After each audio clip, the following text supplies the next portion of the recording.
प्रेरितों के कामों का वर्णन 12वां अध्याय। उस समय हेरोदेस राजा ने कलीसिया के कई एक व्यक्तियों को दुख देने के लिए उन पर हाथ डाले। उसने यूहन्ना के भाई याकूब को तलवार से मरवा डाला, और जब उसने देखा कि यहूदी लोग इससे आनंदित होते हैं, तो उसने पतरस को भी पकड़ लिया।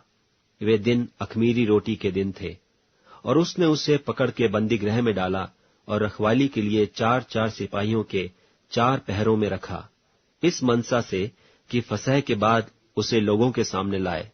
सो बंदीगृह में पतरस की रखवाली हो रही थी, परंतु कलीसिया उसके लिए लौ लगाकर परमेश्वर से प्रार्थना कर रही थी। और जब हेरोदेस उसे उनके सामने लाने को था, तो उसी रात पतरस 2 जंजीरों से बंधा हुआ 2 सिपाहियों के बीच में सो रहा था, और पहरुए द्वार पर बंदीगृह की रखवाली कर रहे थे। तो देखो, प्रभु का एक स्वर्गदूत आ खड़ा हुआ, और उस कोठरी में ज्योति चमकी, और उसने पतरस की पसली पर हाथ मार के उसे जगाया और कहा, उठ, फुर्ती कर। और उसके हाथों से जंजीरें खुलकर गिर पड़ी। तब स्वर्गदूत ने उससे कहा, कमर बांध और अपने जूते पहन ले। उसने वैसा ही किया। फिर उसने उससे कहा, अपना वस्त्र पहनकर मेरे पीछे हो ले।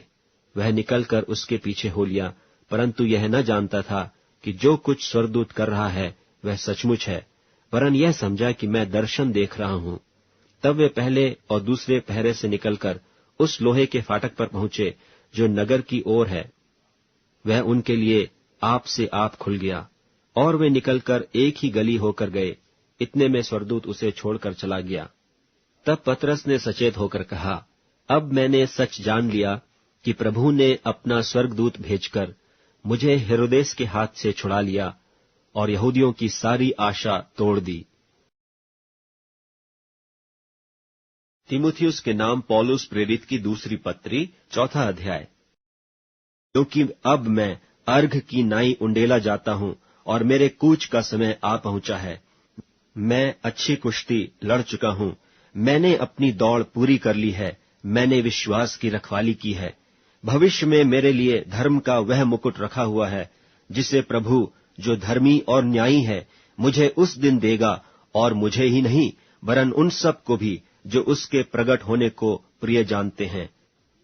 परंतु प्रभु मेरा सहायक रहा और मुझे सामर्थ दी, ताकि मेरे द्वारा पूरा पूरा प्रचार हो और सब अन्य जाति सुन लें। और मैं तो सिंह के मुंह से छुड़ाया गया, और प्रभु मुझे हर एक बुरे काम से छुड़ाएगा और अपने स्वर्गीय राज्य में उद्धार करके पहुंचाएगा। उसी की महिमा युगानुयुग होती रहे। आमीन। मत्ती रचित सुसमाचार 16वां अध्याय। यीशु कैसरिया फिलिप्पी के देश में आकर अपने चेलों से पूछने लगा कि लोग मनुष्य के पुत्र को क्या कहते हैं। उन्होंने कहा, कितने तो यूहन्ना बपतिस्मा देने वाला कहते हैं, और कितने एलिय्याह, और कितने यिर्मयाह या भविष्यद्वक्ताओं में से कोई एक कहते हैं। उसने उनसे कहा, परंतु तुम मुझे क्या कहते हो? शमौन पतरस ने उत्तर दिया कि तू जीवते परमेश्वर का पुत्र मसीह है। यीशु ने उसको उत्तर दिया कि हे शमौन, योना के पुत्र, तू धन्य है, क्योंकि मांस और लोहू ने नहीं, परंतु मेरे पिता ने जो स्वर्ग में है यह बात तुझ पर प्रकट की है। और मैं भी तुझसे कहता हूं कि तू पतरस है, और मैं इस पत्थर पर अपनी कलीसिया बनाऊंगा, और अधोलोक के फाटक उस पर प्रबल न होंगे। मैं तुझे स्वर्ग के राज की कुंजियां दूंगा, और जो कुछ तू पृथ्वी पर बांधेगा वह स्वर्ग में बंधेगा, और जो कुछ तू पृथ्वी पर खोलेगा वह स्वर्ग में खुलेगा।